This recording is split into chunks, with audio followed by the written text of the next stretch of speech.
Bonjour. Quelques mots sur le silence que je voulais partager avec vous. Il y a différents silences dans la Bible. Il y a le silence de l'homme et le silence de Dieu.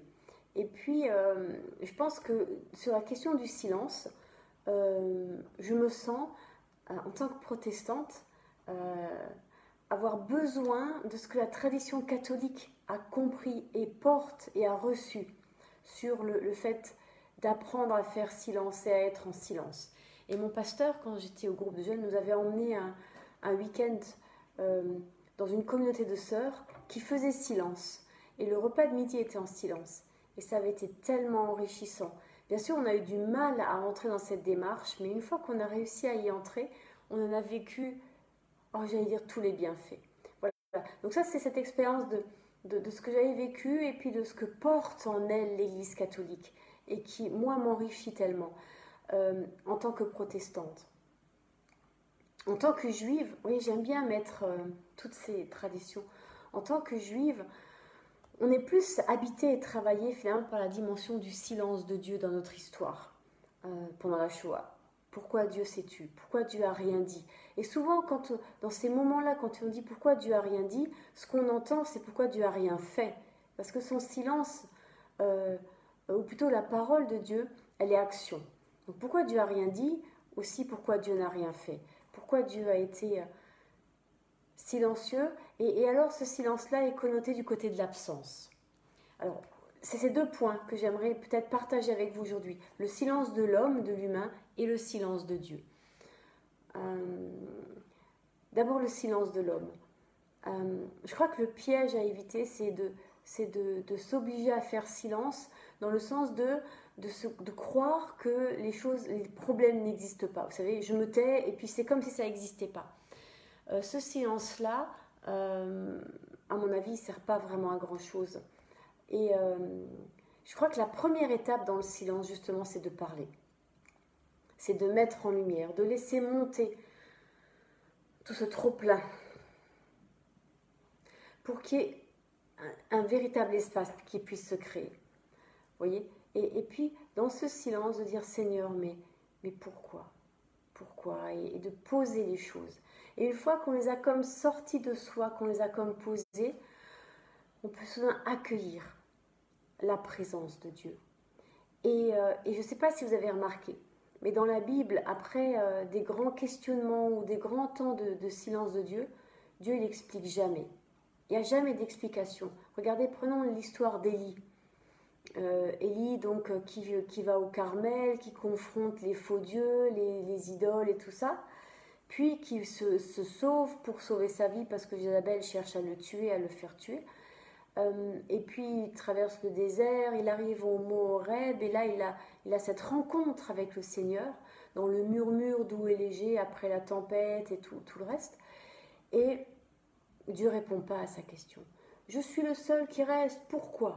Et Dieu ne répond pas. Il dit, voilà ce que je te demande de faire. Dieu n'explique pas les choses. Mais il nous permet de trouver du sens à ce qu'on traverse et à ce qu'on vit, justement dans l'accueil de sa présence. J'allais dire de sa plénitude. C'est ça le mot qui me venait en réalité. Ça donne du sens. De dire, mais non, tu n'es pas seul. Et c'est ce que Dieu dit, tu n'es pas seul, tu n'as jamais été seul. Mais toi, tu as une mission particulière, remplis-la. Vous savez, après il y a cet autre passage, alors c'est pas lié au silence, mais c'est Pierre qui dit, mais à lui, qu'est-ce qui va lui arriver? Et Dieu, mais que t'importe, toi fais ce que tu as à faire. Et c'est dans ce silence, dans notre silence, qu'on peut accueillir ce vidage, j'allais dire, ce vidage de ce trop-plein de nous-mêmes, de nos questions, de nos désirs, de nos envies, ce silence qui est accueil de la présence de Dieu, mais pas d'une explication. Et cette présence se suffit à elle-même, vous voyez, ça remplace l'explication en quelque sorte, ça sublime, voilà, ça sublime l'explication qu'on pourrait avoir où Dieu nous expliquerait pourquoi ceci et cela, pourquoi le corona, pourquoi des gens meurent.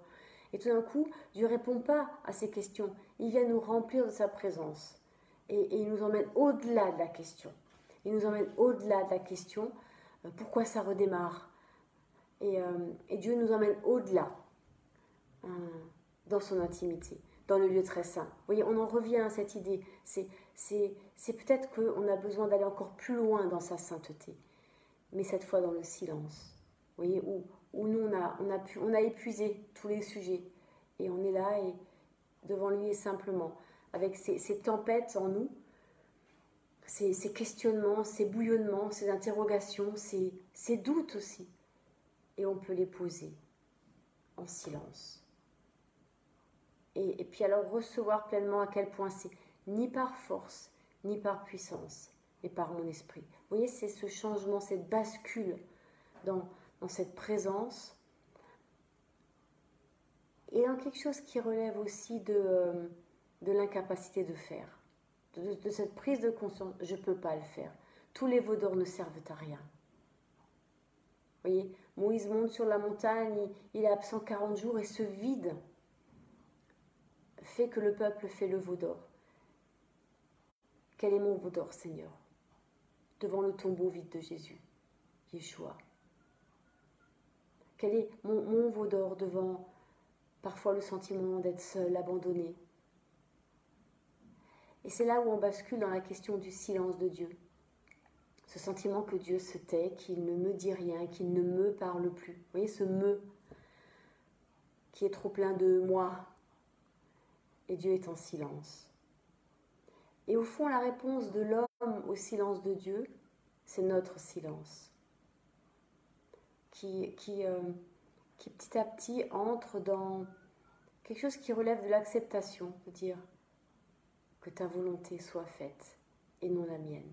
C'est Gethsémani, vous savez, quand Jésus dit que ta volonté soit faite et non la mienne. Mais avant que Jésus arrive à cette parole, il y a une heure de prière et de combat pour déposer justement sa volonté, pour accepter qu'elle meure et pour rentrer dans la volonté du Père. Et là, le silence est la clé. Vous voyez, sur ce souffle où j'abandonne, où je m'abandonne dans les mains du Père. Et où tout à coup son silence n'est plus anxiogène, où son silence n'est plus ça y est, il m'a abandonné, où son silence devient plein de sa présence. Et de quelque chose qui relève d'au-delà du rideau, du voile déchiré dans le temple, d'au-delà de l'adoration. Et si on allait plus loin que l'adoration? Et s'il y avait quelque chose après l'adoration? Ce serait la sainteté, ce serait l'arche,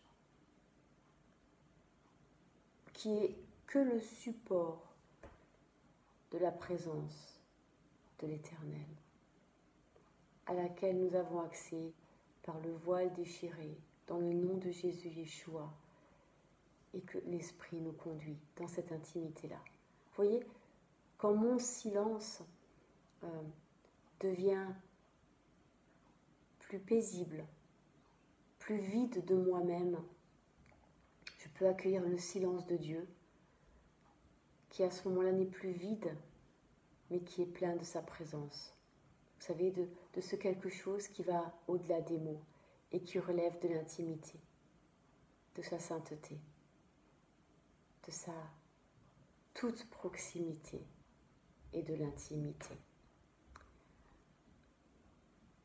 Que ce silence, que notre silence, oui, soit rempli de son shalom, de sa paix, simplement, qu'il soit rempli de lui. Alors j'aimerais m'encourager, nous encourager à faire silence. Et que dans ce faire silence, ce ne soit pas simplement « oh, je mets mes problèmes de côté pour un temps ». Non, c'est « oh, je les mets au centre ». Voilà, de ne pas mettre ces problèmes de côté pour un temps, pour accueillir la présence de Dieu, mais de les mettre au centre. Et de dire « voilà ce que j'ai à t'offrir. Je n'ai que ça, 5 pains et 2 poissons. Prends-les. » Et en échange, il multiplie, il nourrit, il bénit. Remettons ce qui nous habite, ce qui nous inquiète au centre pour l'offrir. Et dans cet échange, Dieu nous donne tellement plus. Oh, bien sûr, il ne donne pas des réponses, il ne s'explique pas, il ne se justifie pas. Mais il donne la paix. Vous savez, un peu cette parole qui dirait « T'inquiète pas, je sais ce que je fais. Je sais ce que je fais. J'ai pour toi un avenir et une espérance. Fais-moi confiance. Faisons-lui confiance. » Le silence de Dieu n'est pas son absence. Le silence de Dieu, c'est la plénitude de sa présence, au-delà des mots. Alors soyons pleins, soyons remplis de lui. Au nom de Jésus Yeshua. Amen. Et on se voit tout à l'heure pour emmener avec nous cette plénitude dans la semaine. Donc 18h, on fait Havdalah, on sort de Shabbat, et toute cette plénitude de la présence de Dieu, on la garde précieusement pour toute la semaine. Amen. À tout à l'heure.